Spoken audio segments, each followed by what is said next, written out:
Halo, assalamualaikum warahmatullahi wabarakatuh. Selamat pagi, selamat siang, dan selamat sore kepada kawan-kawan semua. Selamat kepada kawan-kawan sehobi.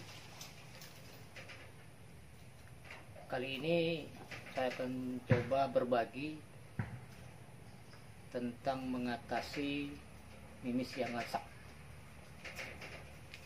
Setiap bediler itu memimpikan unitnya akurasi yang itu, istilah bediler nitik. Jadi akurasi harga mati untuk senapang, guys. Ada 7 faktor penyebab mimis itu ngacak. Apa saja? Simak, semoga bermanfaat, terutama kepada kawan-kawan yang baru terjun di dunia bediler. Dan saya mohon maaf pada senior-senior yang sudah ahli, yang sudah profesional, yang sudah malang melintang tentang persenapangan. Tidak ada niat untuk menggurui, karena kita harus berbagi yang kita tahu. Semoga bermanfaat bagi yang belum tahu. Jadi akurasi itu benar-benar harga mati. Tapi untuk mencari akurasi itu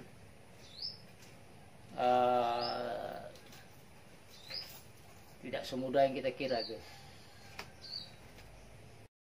Rata-rata yang kita hadapi adalah ngacaknya mimis atau mimis tidak lari pada titik yang kita tuju.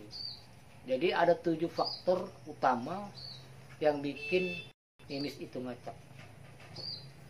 Yang pertama yang bikin mimis ngacak adalah faktor laras, guys. Laras. Laras ini adalah jantungnya senapang. Jadi apapun bentuk senapangnya, apapun model senapang, apapun merek senapang, dan berapapun harga senapangnya, nyawanya ada di laras. Kalau larasnya bermasalah, bisa dipastikan larinya mimis akan ngacak.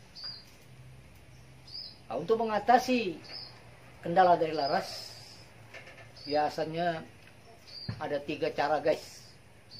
Pertama, ujung laras kita cloning. Ini ujung nih ya, ujung laras sini nanti kita cloning atau kita bersihkan atau kita ganti laras baru.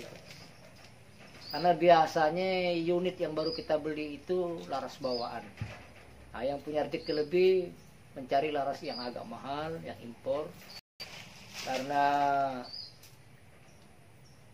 harga itu menunjukkan rupa, guys. Jadi harga itu tidak menipu. Oke, faktor kedua peredam. Peredam, guys.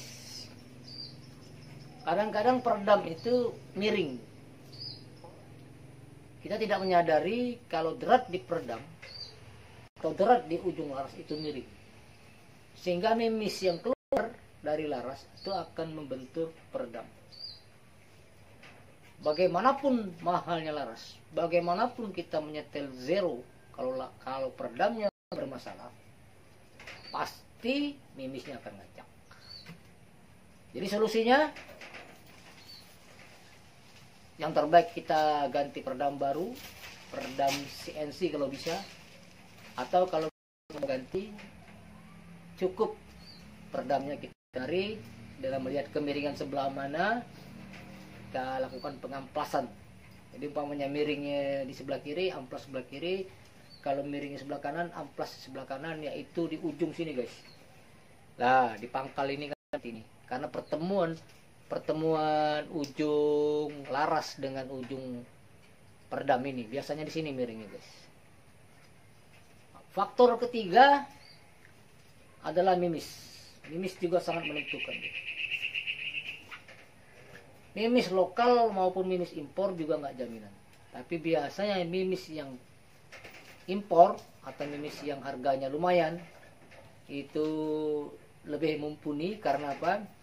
Karena bentuk, kerapian dan berat itu hampir sama. Umpamanya kita pakai 12 gram, jadi hampir satu kaleng mimis itu hampir 12 gram semua, walaupun ada yang tidak 12 tapi selisih tidak jauh guys.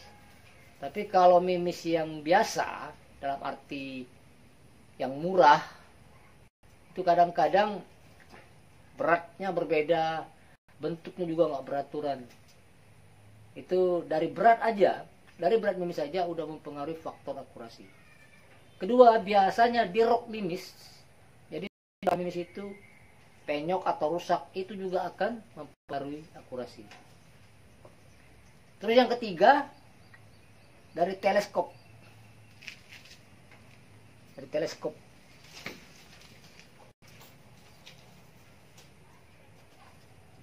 Sehebat apapun senapangnya, sehebat apapun akurasinya, dan sehebat apapun mimisnya,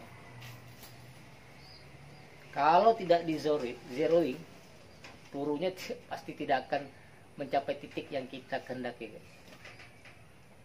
Karena menzero itu adalah langkah awal utama apabila kita baru memiliki atau membeli senapang baru. Nah, setelah di zero nggak nitik-nitik, baru ketahuanlah permasalahan. Terus lagi kembali ke tadi guys, mimis. Setiap laras itu berbeda-beda karakternya. Jadi setiap laras tentu akan mempunyai kecocokan dengan mimis tertentu guys. Jadi kita harus berusaha mencari mimis, dicocokin maksudnya itu. Nah, syukur-syukur kita bermacam merek, maunya merek mimis A, mimis B, mimis C. Mimis mana yang cocok dengan laras, yang karakternya sama, itu kita pakai. Jadi walaupun unit kita sama, walaupun mimis kita sama, umpamanya kita ada 2 dealer, tapi belum tentu cocok walaupun menggunakan merek yang sama. Jadi kita cari mana yang mimis yang cocok, itu yang bakal kita pakai. Terus selanjutnya adalah faktor angin, tekanan angin. Jadi tekanan angin juga bisa merubah mimis. Semakin berkurang angin, ya semakin lemah power, maka larinya juga akan semakin lemah, bisa mempengaruhi akurasi. Terus selanjutnya adalah faktor angin. Karena faktor angin juga sangat menentukan larinya mimis. Kemana mimis lari itu sangat berpengaruh untuk faktor angin. Nah, yang terakhir, dari manusia itu sendiri guys. Dari bedilernya itu sendiri. Bagaimana skill dia, bagaimana dia pengenalan dia terhadap senapang. Walaupun semua senapang tidak ada masalah, semua senapang udah sip, kalau yang megangnya tidak sip juga akan berpengaruh. Baik belum berpengalaman, ataupun detak jantung yang tidak teratur, cara megang yang salah. Karena detak jantung dan penahanan napas juga sangat perlu. Karena salah menahan napas, dia bergetar dikit, maka mimisnya akan berlari kemana-mana. Oke guys, semoga informasi singkat ini bermanfaat. Ya, khususnya kepada yang baru bermain senapan. Senapang juga ini nggak bisa mana-mana, musim hujan. Saya rasa seluruh Indonesia juga musim hujan. Jadi terpaksa kita hanya bisa ngobrol-ngobrol. Ya, semoga bermanfaat. Saya akhiri. Assalamualaikum warahmatullahi wabarakatuh. Salam hutan Bantara. Tur.